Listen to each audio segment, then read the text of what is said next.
Hello बच्चों, विद्या वाहिनी channel में आप सबका स्वागत। मैं संजीवनी शिंदे आज लेकर आई हूँ आपकी पाठ्य पुस्तक सुलभ भारती से पाठ दूसरा।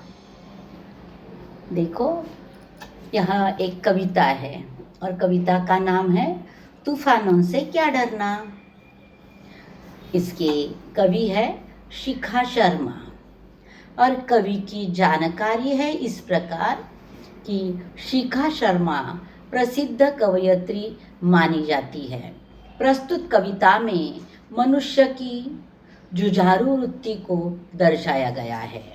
यानी इस कविता में शीर्षक में ही दिखाई देता है कि तूफानों से क्या डरना। यानी जीवन में तूफान मुसीबतें आती रहती है, लेकिन उनसे हमें डरना नहीं है, तो हमें उनसे मुकाबला करते हुए आगे बढ़ना है। और इसी उद्देश्य को, इसी विचार को प्रोत्साहित करने के लिए कवि ने यह कविता लिखी है। थोड़ी थोड़ी कविता पढ़ते हुए, समझाते हुए हम आगे बढ़ेंगे। और कविता के पहले स्वयं अध्ययन करके दिया है।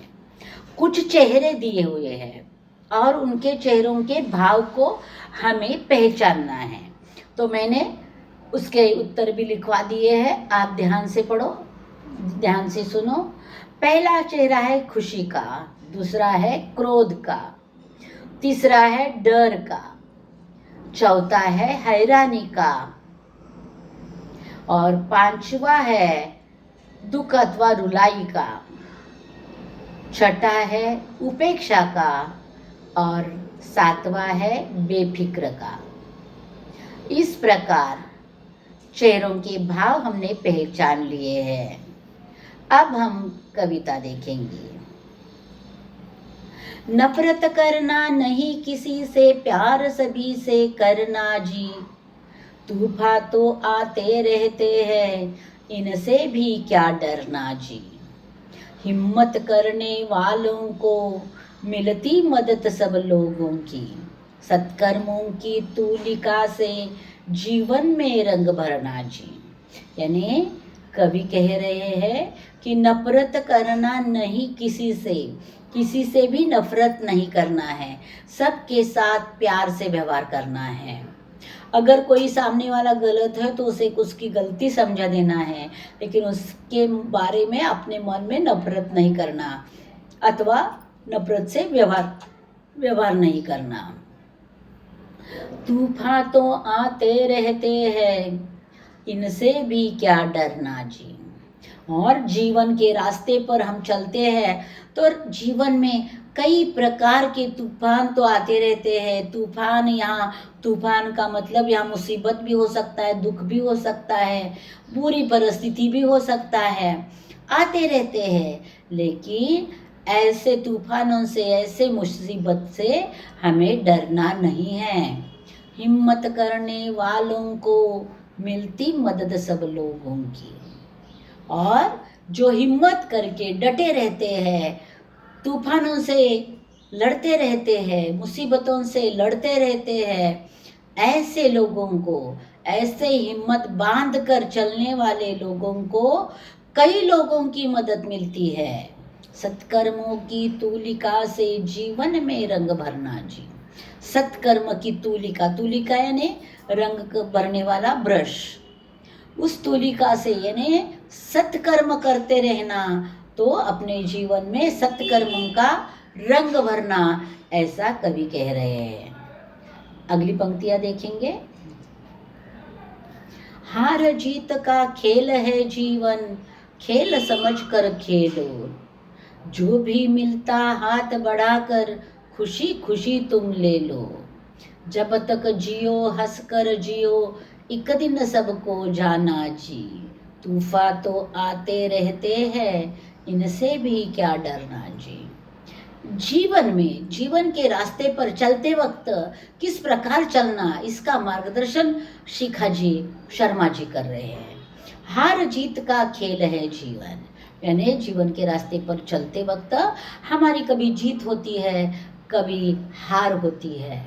ये हार जीत का खेल तो चलता ही रहता है, उसे खेल समझकर खेलना चाहिए। हार हो गई तो रोते बैठे, दुखी हो गए, फिर आगे के बारे में सोचा नहीं, ऐसा नहीं है। अथवा जीत हो गई तो सिर्फ खुशी और खुशी मनाते रहे, आगे के बारे में सोचा नहीं, ये दोनों में भी नहीं चलेगा। तो उसे खेल कर समझ कर आगे बढ़ना चाहिए। जो भी मिलता हाथ बढ़ाकर, खुशी खुशी तुम ले लो।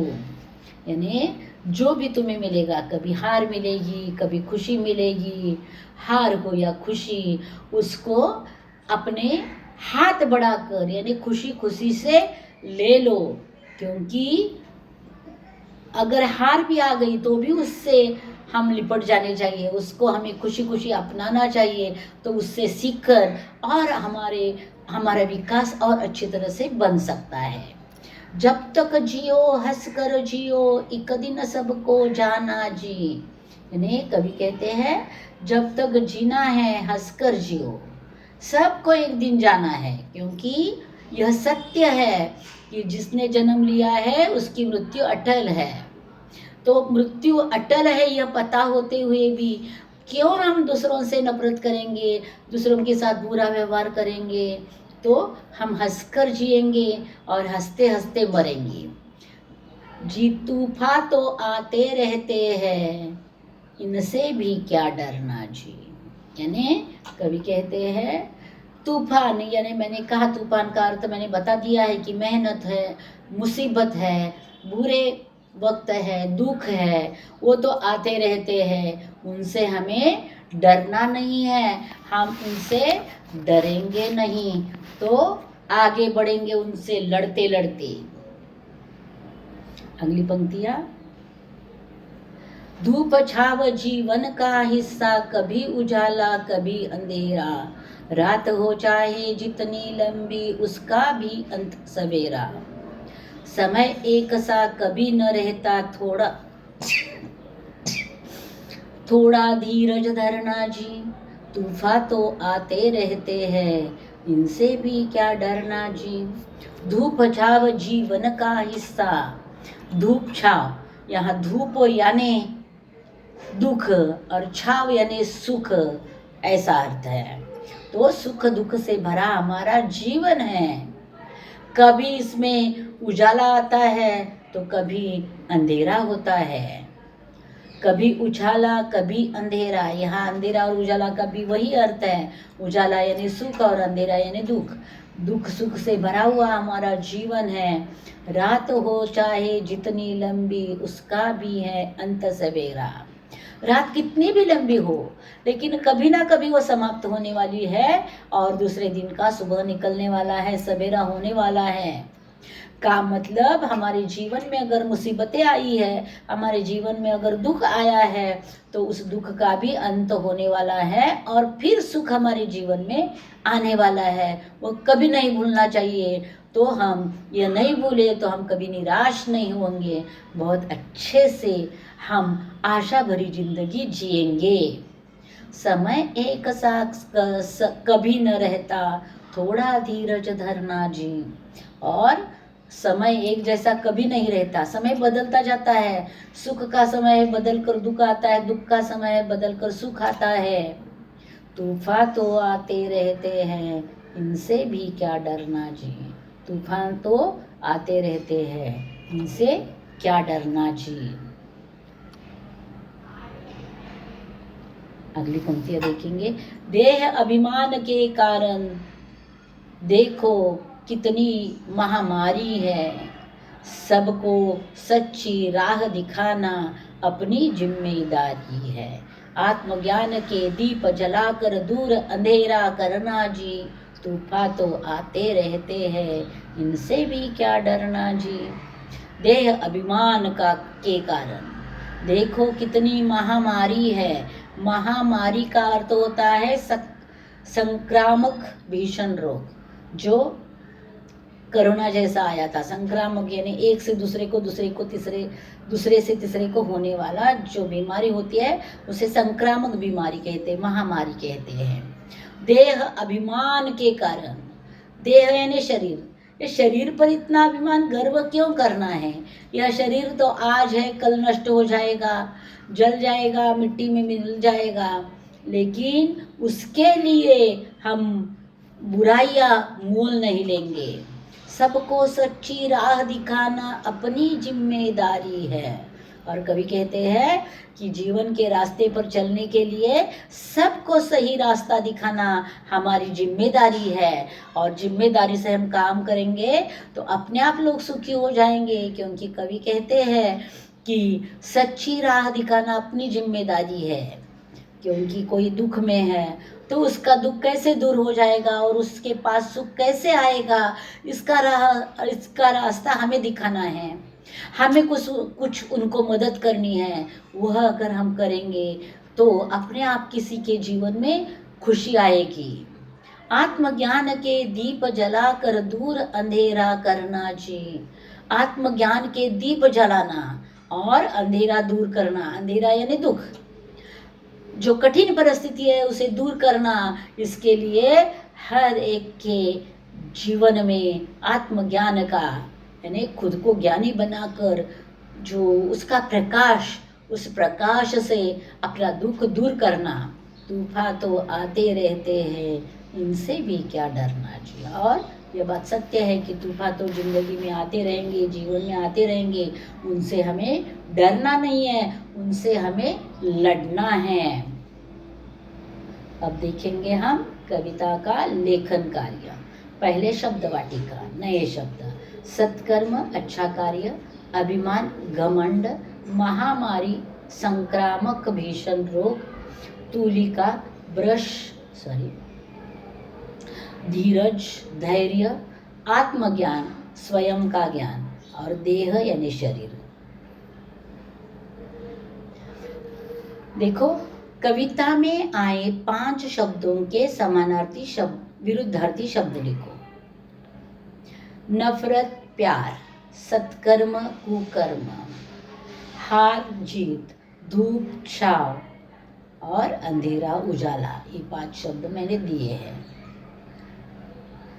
अगला है भारतीय स्थानीय समय के अनुसार देश विदेश के समय की तालिका बनाओ। यह तो नेट पर से मिलेगी, आप अच्छी तरह से वो तालिका बनाइए।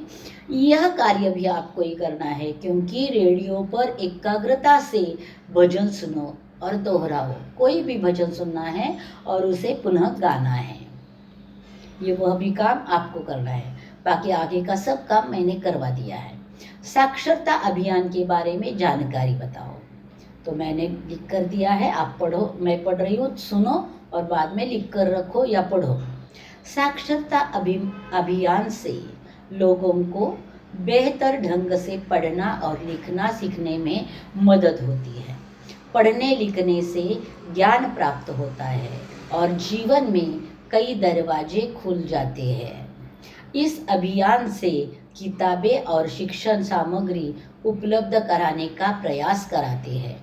अभियान अक्सर उन लोगों पर ध्यान केंद्रित करते हैं जो लोग पढ़ने और लिखने में संघर्ष करते हैं।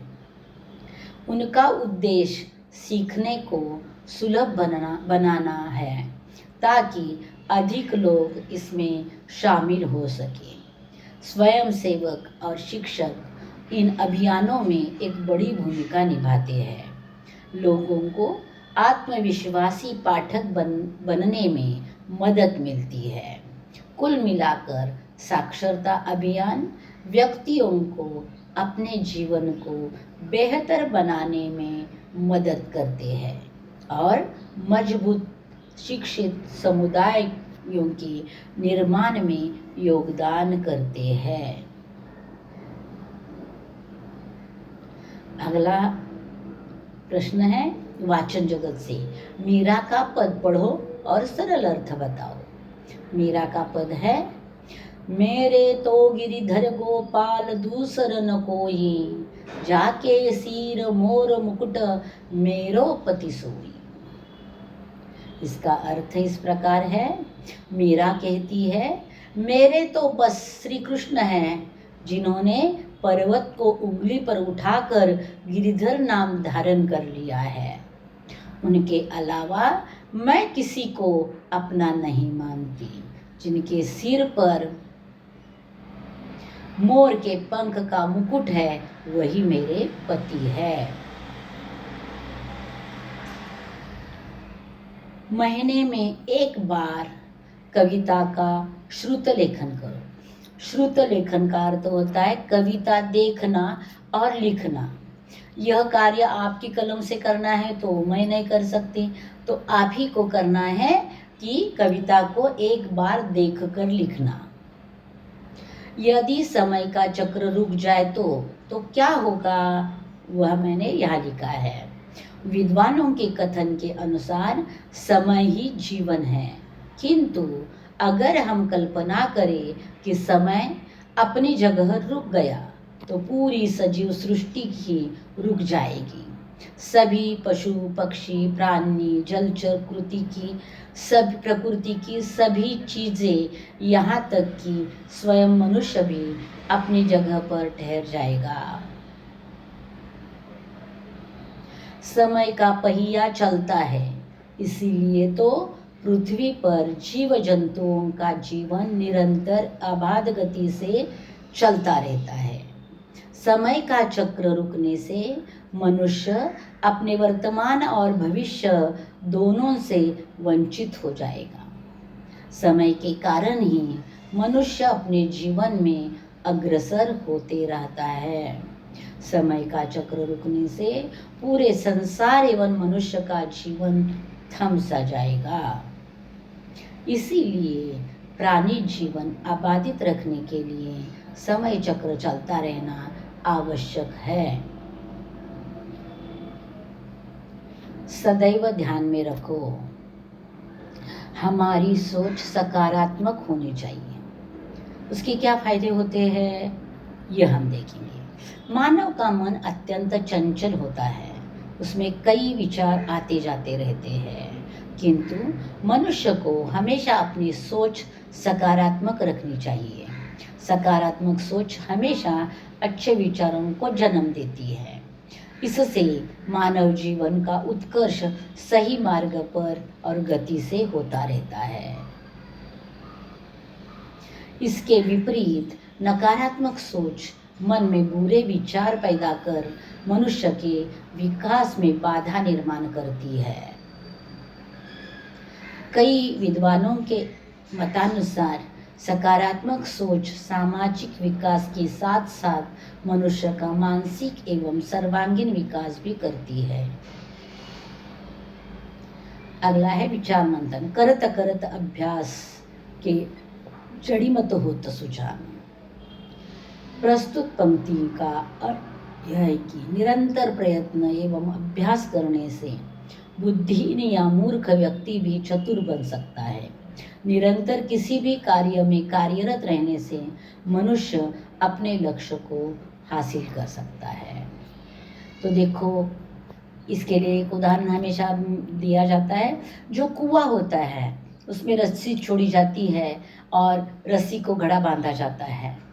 उस घड़े को उस कुएं में डाला जाता है रस्सी के सहारे, और वह घड़ा भरने के बाद उस रस्सी के सहारे उसे बाहर ऊपर खींचा जाता है। यह काम हमेशा चलता रहता है। पत्थर जो बहुत ही कठिन होता है, उस पत्थर पर वह रस्सी जो पत्थर के हिसाब से देखा जाए तो बहुत मुलायम होती है, उस रस्सी से निशान आ जाते हैं। रस्सी के निशान उस पत्थर पर बन जाते हैं, क्योंकि निरंतर हमेशा सतत वह रस्सी उस पत्थर पर घिसने का काम करती है, तो वह अपना निशाना तैयार कर देती है। वैसे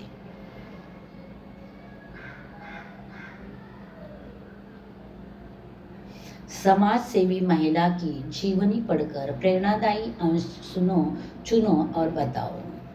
मैंने यहाँ लिया है सिंधुताई सतपाल को। सिंधुताई सतपाल हजारों अनाथ बच्चों की माँ बनी।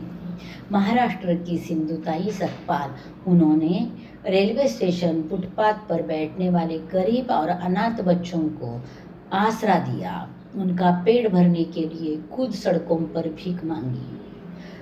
1400 बच्चों की मां बनकर सिंधुताई सतपाल महाराष्ट्र की मदर टेरेसा बन गई। सिंधुताई सतपाल को 700 से अधिक पुरस्कार प्राप्त मिल चुके हैं। इस कविता का सार लिखो। मैंने लिखा है, पढ़ती हूँ। मनुष्य की जुझारू वृत्ति को दर्शाया है। जीवन में किसी से नफरत नहीं करनी चाहिए, सबके साथ प्यार से व्यवहार करना चाहिए। जीवन में मुसीबतें आती रहेगी तो उससे डरना नहीं है, हिम्मत करके मुकाबला करना है। जीवन भर में हार जीत आती रहती है, जो मिलेगा उसे खुशी खुशी लेना और हंसकर जीना चाहिए।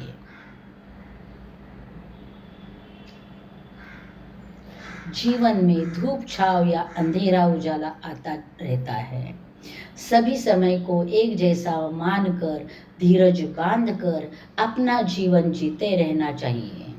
अपने जीवन में चलते वक्त सबको सच्ची राह दिखानी चाहिए, यही अपनी जिम्मेदारी है। और आत्मज्ञान के दीप जलाकर अंधेरा दूर कर जीवन हंसी खुशी जीना चाहिए। यह कविता का सारांश है। और यह प्रश्न है कि पंचमाक्षर ड़, ण, न, न, म के अनुसार पतंगों के उचित शब्दों की जोड़ियां मिलाइए। जो यह शब्द है वह उसी पंचमाक्षरों के हैं, तो उसे वैसे रखना है।